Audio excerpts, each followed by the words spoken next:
Good morning students. आज हम करेंगे हमारा नेक्स्ट टॉपिक जो है डेसिमल्स के बारे में। अभी तक फ्रैक्शन है वो हमने फ्रैक्शन है कंप्लीट कर लिया है। अब हम डेसिमल्स पढ़ेंगे। तो डेसिमल्स क्या होते हैं? What are decimals? तो decimals are basically those fractions whose denominators are 10, 100, 1000 et cetera. ठीक है, वो फ्रैक्शन जिनके डिनोमिनेटर 10 है, 1000 है, 100 है, 10,000 है, लाख है, उन फ्रैक्शंस को हम किस में रिप्रेजेंट कर सकते हैं? उन फ्रैक्शन को हम रिप्रेजेंट कर सकते हैं डेसिमल्स के अंदर। ठीक है, तो फॉर एग्जांपल हमारे पास ये फ्रैक्शन है 25/10। इस फ्रैक्शन को अगर हम रिप्रेजेंट करेंगे डेसिमल की फॉर्म में, तो नीचे 10 है तो न्यूमरेटर लिखेंगे हम एज इट इज 25। डिनोमिनेटर में देखो कितना ज़ीरो है, यहाँ पे एक ज़ीरो है, तो पीछे से एक डिजिट छोड़ के हम क्या लगा देंगे? पॉइंट। और इसी पॉइंट को हम क्या बोलते हैं? Decimal point. ये हमारा क्या होता है? Decimal point. और देख सकते हैं जैसे 437 है डिवाइडेड बाय 100। ये एक फ्रैक्शन है जिसका डिनोमिनेटर क्या है? 100। इसको डेसिमल फॉर्म में लिखने के लिए क्या करेंगे? पहले न्यूमरेटर राइट डाउन करेंगे, उसके बाद डिनोमिनेटर में कितना ज़ीरो? 20। तो अब इस नंबर में हम 2 डिजिट छोड़ेंगे पीछे से, 1s 10, यानी कि पीछे से 1 2 डिजिट छोड़ के हम क्या लगा देंगे? पॉइंट लगा देंगे, जिसको कि हम बोलते हैं डेसिमल पॉइंट। तो ये डेसिमल पॉइंट हो गया। और इस नंबर को हम क्या बोलेंगे? ये हमारे पास है डेसिमल नंबर। इस नंबर को क्या बोलेंगे? Decimal number. ठीक है, ये जो पॉइंट है इसको हम बोलते हैं डेसिमल पॉइंट। Decimal point. ठीक है, अब इसके अंदर इस पॉइंट के राइट साइड का जो पार्ट होता है वो कहलाता है डेसिमल पार्ट, और इसके लेफ्ट का जो पार्ट होता है वो क्या कहलाता है? होल पार्ट या इंटीग्रल पार्ट। सपोज ये हमारे पास नंबर है 25.478। ये एक डेसिमल नंबर है, आपको दिख रहा है क्योंकि इसके अंदर डेसिमल है, तो इसको हम क्या बोलेंगे? ये डेसिमल नंबर है। ठीक है, इस डेसिमल के बाद क्या है हमारे पास? 3 डिजिट्स हैं, देख सकते हैं। डेसिमल के बाद 1 2 3 डिजिट। तो डेसिमल के बाद की जो डिजिट्स हैं या उसके बाद का जो पार्ट है वो कहलाता है डेसिमल पार्ट। इस पॉइंट को बोलते हैं डेसिमल पॉइंट। और इस पॉइंट के लेफ्ट साइड का जो पार्ट है, हिस्सा है, देखो इस नंबर को इस पॉइंट ने 2 पार्ट में डिवाइड कर दिया, एक राइट पार्ट एक लेफ्ट पार्ट। राइट पार्ट को डेसिमल पार्ट, लेफ्ट पार्ट को हम बोलते हैं होल पार्ट या इंटीग्रल पार्ट। ये 25 बेसिकली क्या है? हमारे पास एक इंटीजर है, और ये इसको हम बोलते हैं डेसिमल पार्ट। इतना क्लियर है? अब उसके बाद है कि हमारे पास एक डेसिमल नंबर है। उस डेसिमल नंबर्स में जब आप डिजिट्स का प्लेस बताएंगे, प्लेस वैल्यू चार्ट्स के अंदर अगर हम बात करेंगे, इसी नंबर की प्लेस वैल्यू चार्ट अगर हम लिखेंगे, तो देखिए प्लेस वैल्यू में आपको ये पता है इंटीग्रल पार्ट या होल पार्ट का, तो ये क्या है हमारे पास? 1s। ठीक है, ये क्या है? 10s। लेकिन जो डेसिमल पार्ट है उसके अंदर कैसे? डेसिमल्स के राइट साइड वाला जो नंबर है जस्ट, उसको हम बोलते हैं 10s। उससे नेक्स्ट हो गया हमारे पास 100। ये सब आप लोगों ने 6th क्लास में पढ़ लिया होगा। ये है हमारे पास 100, और ये क्या है? 1000।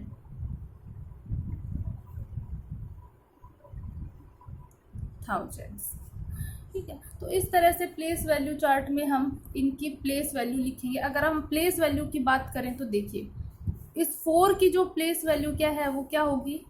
4/10। 10th की बात है। 7 की जो प्लेस वैल्यू होगी वो क्या होगी? 7/100। 8 की जो प्लेस वैल्यू होगी 8/1000। डेसिमल के राइट में अगर जाएंगे तो फर्स्ट वाले डिजिट टेंथ डिजिट है तो अपॉन 10, सेकेंड डिजिट के अपॉन में 100, थर्ड डिजिट के अपॉन में 1000, उसके बाद 4 होगी तो ऐसे ऐसे एक 0 0 इंक्रीज होता जाएगा। इधर का आपको पता ही है, इधर मान लो एक नंबर 3 होता तो ये क्या है 100, ये 1000। तो इस तरह से हम कोई भी आपके पास डेसिमल नंबर है उसकी प्लेस वैल्यू है वो हम लिख सकते हैं। फॉर एग्जाम्पल की हेल्प से देख लीजिए 0.745, ठीक है। इसके अंदर 7 की जो प्लेस वैल्यू है वो क्या है, प्लेस वैल्यू 7 है, वो 10th पोजीशन पे है तो इसकी प्लेस वैल्यू हो जाएगी 7/10। 4 की जो प्लेस वैल्यू है वो क्या हो जाएगी 4/100। 5 की क्या हो जाएगी 5/1000। इसको अच्छा, ये तो हमने नंबर की फॉर्म में इसको नोट करा। वैसे हम कैसे क्या लिख सकते हैं 7 10ths, 4 100ths, 5 thousands।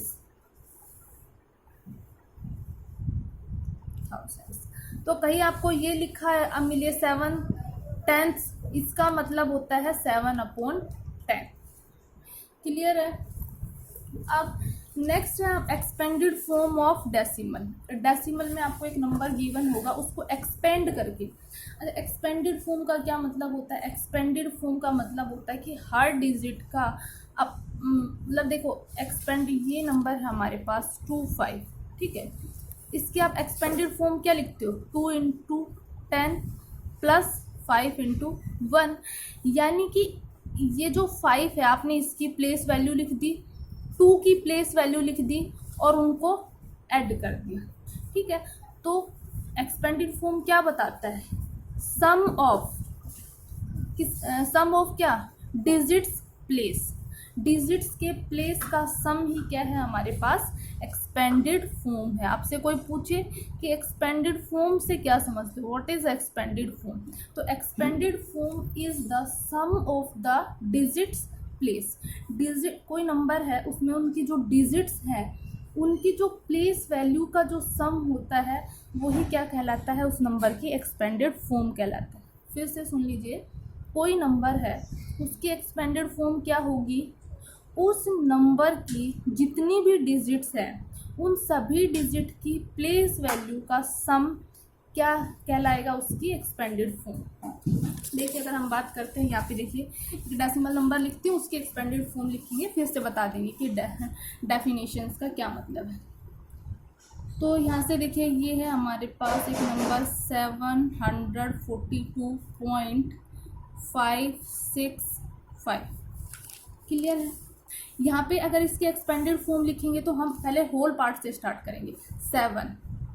7 की प्लेस वैल्यू क्या है, देखो ये होल पार्ट ये इंटीग्रल है तो ये 1s 10s और ये 100 मल्टीप्लाई में 100, फिर प्लस 4 कौन सी पोजीशन पे है 10s का मतलब 10 प्लस 2 कौन सी पोजीशन पे है 1s पे तो 1, फिर प्लस।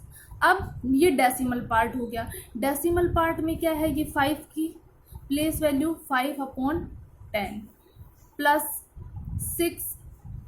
6 क्या है 100 है अपॉन में 100 प्लस 5/1000। तो ये क्या है इस नंबर की, इस डेसिमल नंबर की एक्सपेंडेड फॉर्म है।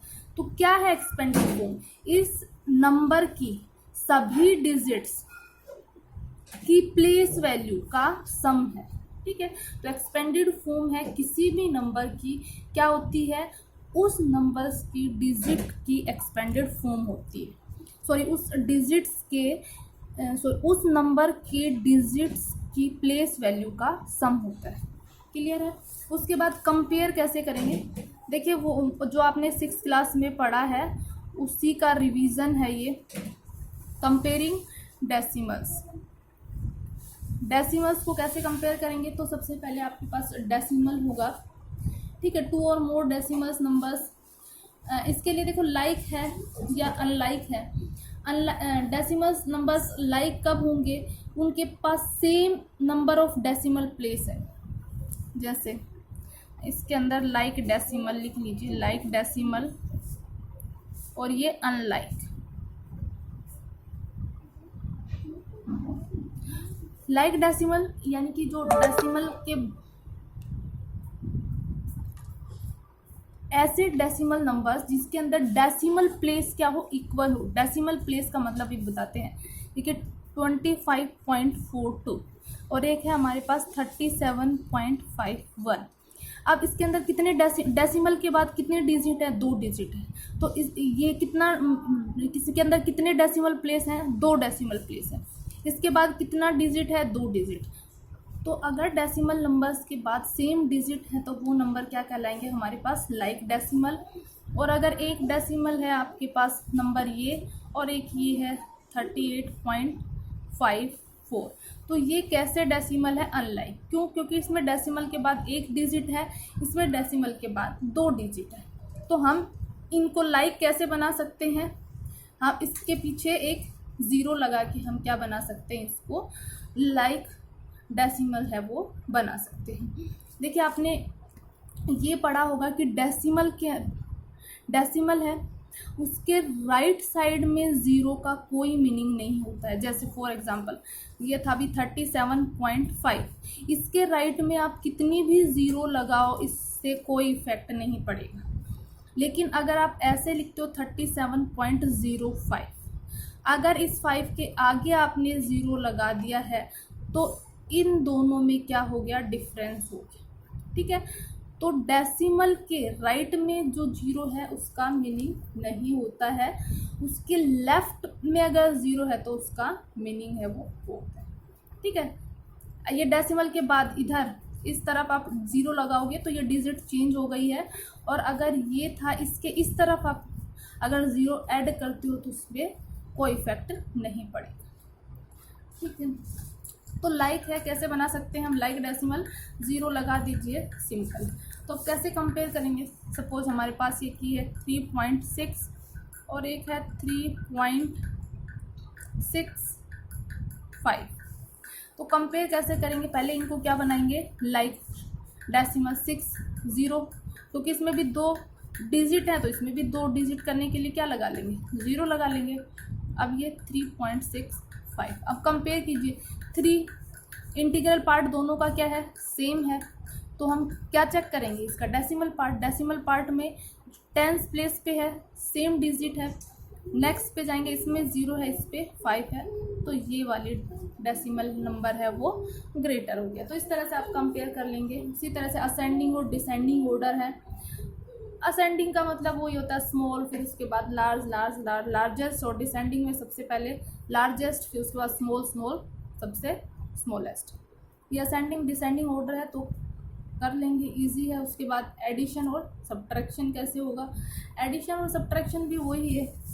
आपको उनके लिए सबसे पहले क्या है, लाइक डेसिमल बनाना पड़ेगा। जैसे सपोज एक है 3.025, एक है 3.1, एक है 2.742 तो अब इनको देखो, इसके अंदर सबसे ज़्यादा कितनी 4 डिजिट है, तो सब में हमको क्या बनानी पड़ेंगी, 4 डिजिट। इसमें 3 0 ऐड कर लो, इसमें एक 0 ऐड कर लो। अब क्या बन गए सभी, लाइक डेसिमल, सॉरी, तो लाइक डेसिमल बन गए। तो अब ऐड कर दो इनको, 3.0250, 3.1000, 2.742 ऐड कर देंगे, 1 7 6 8, और इंटीग्रल में इंटीग्रल पार्ट है वो ऐड हो जाएगा, 6 और ये 8, तो ये आ गया आंसर। सिंपल है, ऐड कर लेंगे। तो इसी के बेस जो एक्सरसाइज है हमारी, exercise 2.4, right the following decimal in expanded form. इनको एक्सपेंडेड फॉर्म में लिखना है, जैसे कि अभी मैंने आपको बताया था कि कैसे लिखेंगे। 2 इसके मल्टीप्लाई में इसकी प्लेस वैल्यू 10, प्लस 3 इसकी प्लेस वैल्यू 1, फिर प्लस 1 की 1/10, प्लस 2/100, प्लस 7/1000। इसी तरह से इन सब की एक्सपेंडेड फॉर्म है वो लिख लेंगे। अब इनमें कंपेयर करना है, तो देखिए लाइक डेसिमल है, ये अनलाइक है, तो इसमें 0 लगा के कंपेयर कर लो। ये फिर से लाइक डेसिमल है, तो इसमें देखो इंटीग्रल पार्ट दोनों में 0 0 है, सेम है। डेसिमल के बाद 10th पोजीशन 9 9 सेम है, उसके बाद इसमें 2 है, इसमें 1 है, तो ऑब्वियसली बात है ये क्या हो जाएगा, ग्रेटर हो जाएगा। इस वाले डी में देखिए, इसमें इंटीग्रल पार्ट 0, इसमें इंटीग्रल पार्ट 1, तो इंटीग्रल से पता चल गया कि ये बड़ा है। अब कन्वर्ट करना है डेसिमल्स को टू द फ्रैक्शन और द मिक्स फ्रैक्शन। डेसिमल्स को फ्रैक्शन में कैसे कन्वर्ट करेंगे, डेसिमल्स को रिमूव करके उसके नीचे क्या लगा लेंगे हम, 10 या 100। देखिए जैसे थर्ड है, इसका डी पार्ट, थर्ड का डी पार्ट है हमारे पास 2.005, ठीक है, 2.005। अब देखिए बेटा इसको कैसे लिखेंगे, पहले इस नंबर को विदाउट डेसिमल लिख लेंगे, 2005 अपॉन डेसिमल की जगह हम 1 लिख देंगे, और डेसिमल के बाद जितने डिजिट है 1 2 3 उतने 0, 1 2 3 0। क्लियर है। अब वही बात, अगर कटते हैं तो काट दीजिए, जो दोनों में कॉमन फैक्टर है तो इसको काट दीजिए, अदरवाइज उसको आप मिक्स फ्रैक्शन में कन्वर्ट कर दीजिए। तो देखिए 5 से कट जाएगा, 5 2 ज़ा 10, 0 as it is, 0 as it is, 5 4 ज़ा 20, 0 एज इट इज़ 1, ठीक है। अब दोनों किसी से नहीं कटेंगे, नहीं कटेंगे तो इसको मिक्स में लिख दो, 200 2 ज़ा 400, 1 रिमाइंडर अपॉन में 200। तो दिस इज़ द आंसर। इस तरह से आपको करना है। देखिए वेरी इजी है, इट्स वेरी इजी एक्सरसाइज, तो आप कर लेंगे इसको। 4 है असेंडिंग ऑर्डर में, आपको डिसेंडिंग ऑर्डर दोनों में लिखना है। असेंडिंग डिसेंडिंग में मतलब जो सबसे पहले असेंडिंग में स्मॉल, फिर उससे बड़ा सबसे लार्जेस्ट, और डिसेंडिंग में पहले सबसे बड़ा, फिर उससे स्मॉल, लास्ट में स्मॉलेस्ट। सिंप्लीफाई करना है, इन दोनों को ऐड करके इससे सब्ट्रैक्ट कर दो। ये दोनों निगेटिव है, इन दोनों को ऐड कर लो, फिर 20 में से सब्ट्रैक्ट कर दो। इन दोनों को ऐड करो, इसमें से सब्ट्रैक्ट कर दो। इंटीजर्स आपने पढ़ लिया है, निगेटिव है, निगेटिव ऐड हो जाएंगे, फिर पॉजिटिव है तो उसमें से सब्ट्रैक्ट हो जाएंगे। 5 आंसर द फॉलोइंग क्वेश्चंस। तो 1 to क्वेश्चन नंबर 5 है, आप वो ट्राई कर लेंगे। और देखिए जो आप लोग मुझसे पूरा कंप्लीट सॉल्यूशन मांगते हैं कि हमें इस एक्सरसाइज का कंप्लीट सॉल्यूशन दे दीजिए, तो बेटा मैथ कोई सॉल्यूशन नहीं है कि हम आपको उसके नोट्स प्रोवाइड कर दें, आपने वो नोट्स याद कर ली और हो गया। मैथमेटिक्स है, प्रैक्टिस का सब्जेक्ट है, आप प्रैक्टिस कीजिए। आपको फिर कोई क्वेश्चन नहीं आता तो आप मुझसे उस क्वेश्चन के बारे में पूछिए, सीधा ऐसे नहीं कि मैम 2.2 एक्सरसाइज का सॉल्यूशन सेंड करो, तो वो तो मैं वैसे ही कर रही हूँ आप लोगों को, कि आप लोग मैच कर ले कि आप लोगों ने जो क्वेश्चन करे हैं वो उनके आंसर सही है या नहीं है, मेथड आपका सही है या नहीं है। बट सॉल्यूशन का मतलब ये नहीं है कि आप खुद से कुछ कर रही नहीं, जस्ट अदर सब्जेक्ट्स की तरह कि दीज आर द नोट्स और ये नोट्स हमें कॉपी करने हैं, हमको याद करने हैं, तो ऐसे नहीं होगा। आप मुझसे सिर्फ जो आपको नहीं आता है उन्हीं क्वेश्चंस के सॉल्यूशन या उन्हीं क्वेश्चन से बोले कि ये हमें एक बार समझा दो कैसे होगा। आज के लिए इतना ही, बाकी नेक्स्ट।